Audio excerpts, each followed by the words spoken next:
Hey everyone! With the winter weather, you're probably considering a all-wheel drive or four-wheel drive.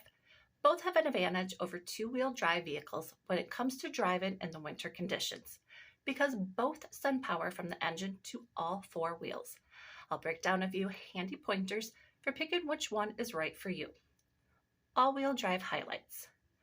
They think for themselves, so you can focus on driving. They balance fuel and extra traction. They're designed for paved roads, but can handle some off-duty roading. And they're available on a wide selection of cars, crossovers, and SUVs. Four-wheel drive highlights. They're tough built to handle more extreme conditions. They're extra useful when driving off-road. They're found on vehicles with higher towing. And they're mostly available on larger SUVs and trucks.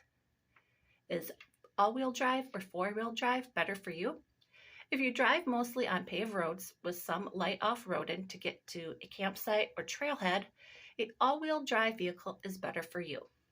If you do heavier off-road, especially the kind that involves mud, rocks, slippery rocks, or you need to tow heavy trailers, four-wheel drive is for you. Come check out our selection at 2301 West College Ave in Appleton, or give us a call, 920-749-7979.